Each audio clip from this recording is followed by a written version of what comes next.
Hi అండి, welcome back to హైస్ట్రీ logs. ఈరోజు హైస్ట్రీ లాగ్స్లో పల్లీ చట్నీ ఏ విధంగా ప్రిపేర్ చేసుకోవాలో తెలుసుకుందాం.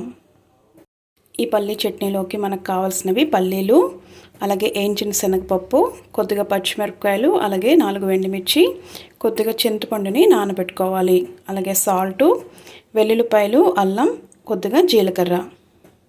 దీనికోసం ముందుగా స్టవ్ వెలిగించుకుని ఒక ప్యాన్ పెట్టుకుని దానిలో వేసుకుని దోరగా వేయించుకోవాలి.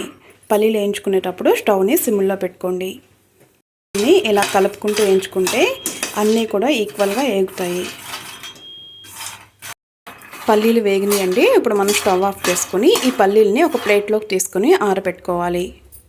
స్టవ్ ఆన్ చేసుకుని అదే ప్యాన్లో కొద్దిగా ఆయిల్ కూడా వేసుకోవాలి. ఆయిల్ కొద్దిగా వేడయ్యాక దానిలో పచ్చిమిర్చి వేసుకుని కొద్దిగా వేగనివ్వాలి. మిర్చి కొద్దిగా వేగాక దానిలో ఎండుమిర్చి కూడా వేసుకోవాలి. బాగా వేగిందండి. ఇప్పుడు మనం స్టవ్ ఆఫ్ చేసుకుందాం. వేయించుకున్న పచ్చిమిరపకాయలు అలాగే ఎండుమిరపకాయలని ఒక ప్లేట్లోకి తీసుకుని వీటిని కూడా బాగా ఆరనివ్వాలి. వేయించుకున్న పల్లీలను కొద్దిగా ఆరాక ఇలాగ పొట్టు తీసుకుని రెడీ చేసుకోవాలి. ఇప్పుడు చట్నీ కోసం తీసుకుని దానిలో అలాగే వేయించిన శనగపప్పు వేసుకుని వీటిని మెత్తగా పౌడర్ చేసుకోవాలి. వేసుకున్నాక ఒక బౌల్లోకి తీసుకోవాలి. గిన్నెలో పచ్చిమిర్చి, ఎండుమిర్చి, అలాగే కొద్దిగా అల్లం, 4 వెల్లుల్లి రెబ్బలు కూడా వేసుకోవాలి. అలాగే దానిలో కొద్దిగా జీలకర్ర, కొద్దిగా నానబెట్టుకున్న చింతపండు,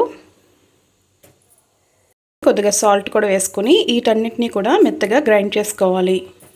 అంటే బాగా నలిగాక ఇప్పుడు మనం ముందుగా పొడి చేసుకున్న ఈ పౌడర్ని కూడా దీంట్లో వేసుకోవాలి.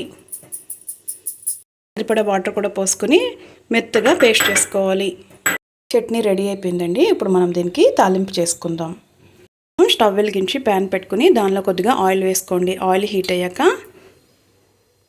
రెబ్బలు 2 వేసుకొని అలాగే తాలింపు దినుసులన్నీ వేసుకోవాలి. శనగపప్పు, మినపప్పు, ఆవాలు, జీలకర్ర, ఒక ఎండుమిర్చి, అలాగే కొద్దిగా కరివేపాకు వేసుకొని కొద్దిగా దోరగా వేయించుకోవాలి. కూడా ఎర్రగా వేయించుకోండి.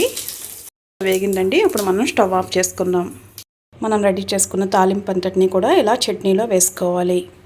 అండి, పల్లీ చట్నీ రెడీ అయిపోయింది. ఇది అన్ని రకాల టిఫిన్లకు కూడా చాలా బాగుంటుంది. మీకు కనుక ఈ వీడియో నచ్చినట్లయితే వీడియోని లైక్ చేయండి, షేర్ చేయండి, సబ్స్క్రైబ్ చేసుకోండి.